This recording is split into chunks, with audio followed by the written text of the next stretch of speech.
Hola, pues bien, hasta ahorita lo que hemos visto en cuanto a las equivalencias de Thevenin-Norton tiene que ver con dividir el circuito en dos partes. ¿Se acuerdan? Una era la parte que simplificábamos y la otra parte quedaba tal cual es, o podría ser desconectada y conectar otra cosa. Al final no importaba lo que conectáramos del otro lado, es esa equivalencia. Pues bien, nosotros teniendo ese equivalente, voy a utilizar el de Thevenin. Al final yo tengo una fuente de voltaje con una resistencia de mi fuente. Acuérdense que también esta es la representación de una fuente de voltaje de verdad, ¿sí? Acordémonos que una fuente de verdad no puede ser representada por una fuente ideal porque no cumple con el corto. En cambio, esta representación sí cumple con la cuestión del cortocircuito. Entonces, si yo ya tengo esto, puedo tener conectado algún otro dispositivo. Y estamos hablando otra vez de parejas tipo un amplificador de audio y una bocina, ¿sí? En el que la bocina no tiene nada de activo, simplemente es conectada. ¿Cuál es mi interés ahora? Y el tema es máxima transferencia de potencia. A mí me interesa que esta bocina, mi resistencia de carga, tenga la máxima potencia posible, de manera que suene lo más fuerte posible, genere la mayor cantidad de calor, etc. Dependiendo de la aplicación, tiene que ver con por qué me interesa tener el máximo de potencia. Entonces yo voy a empezar a calcularlo. Para eso vamos a empezar a hacer el análisis de este circuito. Primero, el voltaje en RL. El voltaje en RL es un divisor de tensión, es un divisor de voltaje y se puede calcular directamente como el voltaje total por la resistencia de interés, que es RL, entre la suma de las dos resistencias. Y también puedo calcular la corriente de RL, que sería el voltaje total entre la resistencia total. Y eso me da la corriente. Ya tengo estas dos expresiones. Ahora, si yo quiero la potencia RL, pues tiene que ser la multiplicación de estos dos. Entonces queda Bs por RL sobre Rs más RL multiplicado por Bs sobre Rs más RL. Ahora voy a empezar a hacer las multiplicaciones. Me queda que la potencia va a ser igual a, aquí hay dos voltajes arriba, voy a poner como Bs al cuadrado multiplicado por RL sobre Rs más RL al cuadrado. Y esta es mi expresión de potencia. Ahora, como bien dije, quiero que sea máxima. ¿Cómo puedo calcular yo un máximo de una expresión? Bueno, ya sabemos, derivamos. Voy a derivar la potencia de RL con respecto a RL. ¿Por qué con respecto a RL? Porque recordemos que el amplificador ya lo tenemos modelado, ¿sí?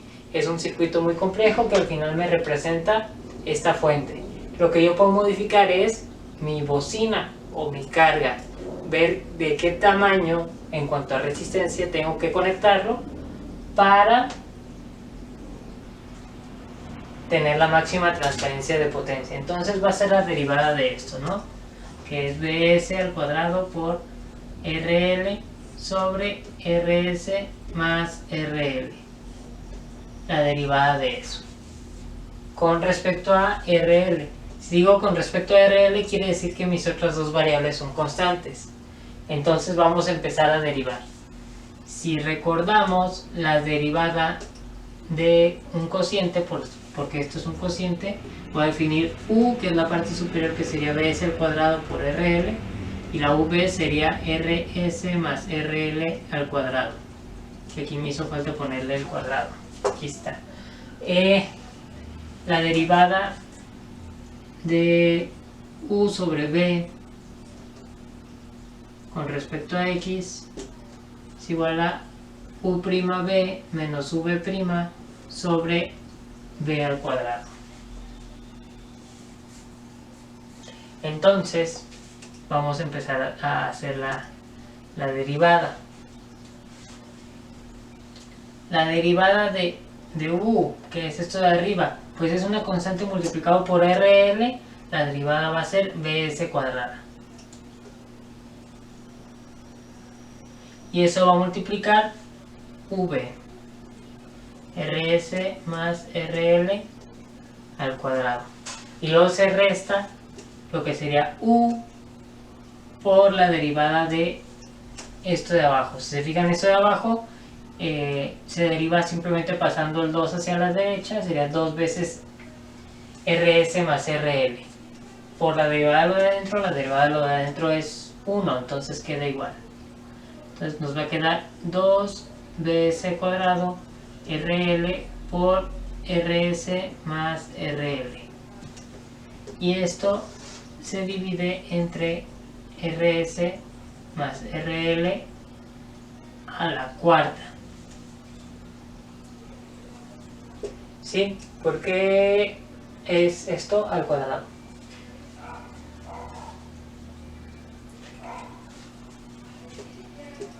Entonces vamos a simplificar un poquito. Primero voy a deshacerme de un RS más RL que está en todos los términos. Entonces aquí está el cuadrado, va a quedar de manera lineal. Aquí está de manera lineal, va a desaparecer, se simplifica.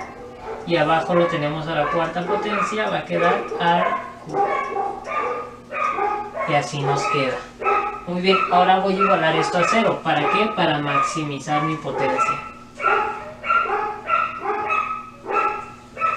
Voy a pasar esto multiplicando y me va a quedar que ds por rs más rl menos 2 ds cuadrada, aquí me falta un cuadrado, ¿verdad? Sí, cuadrado, rl es igual a 0. Muy bien. Ahora puedo quitar yo este bs cuadrado, ¿no? Que está en común, bs cuadrado por rs más rl menos 2rl igual a 0. Esto lo paso dividiendo. Entonces me queda rs más rl menos 2rl es igual a 0. Y esto se simplifica, me queda rs menos rl igual a 0. Y finalmente rs igual a rl. ¡Y voilà!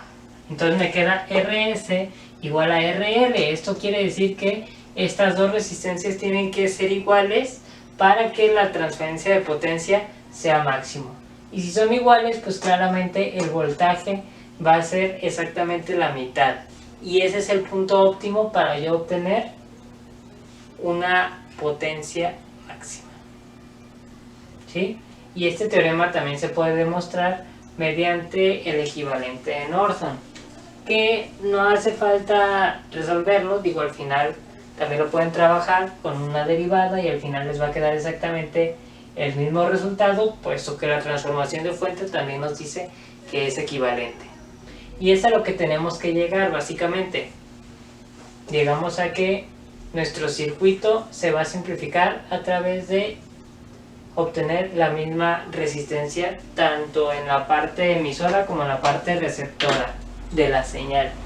Y a esto se le conoce como acoplamiento de impedancias. Vamos a ver cómo más adelante podemos obtener la impedancia de salida de un circuito y la impedancia de entrada de otro circuito. Y si hacemos que esas dos impedancias sean iguales, entonces yo voy a obtener un acoplamiento de impedancias, lo cual me representa una máxima transferencia de potencia, que es mi interés, ¿no? Que la potencia pueda ser caída sobre la carga más que sobre el driver en sí. Hagan la prueba con valores y pongan una resistencia más chica que RS y una resistencia más grande que RS y van a ver cómo el juego de potencias pues van disminuyendo y creciendo hasta que llega al punto óptimo, ¿sí? Si tenemos una resistencia muy grande, vamos a tener una corriente casi cero y eso me va a dar una potencia casi cero. Y si tengo una resistencia muy pequeña, el voltaje con respecto a RS pues va a ser también muy pequeño, va a tender a cero. y por lo tanto mi potencia también va a tender a cero. Entonces ese es el punto óptimo y es a lo que quiere llegar este trabajo o esta demostración.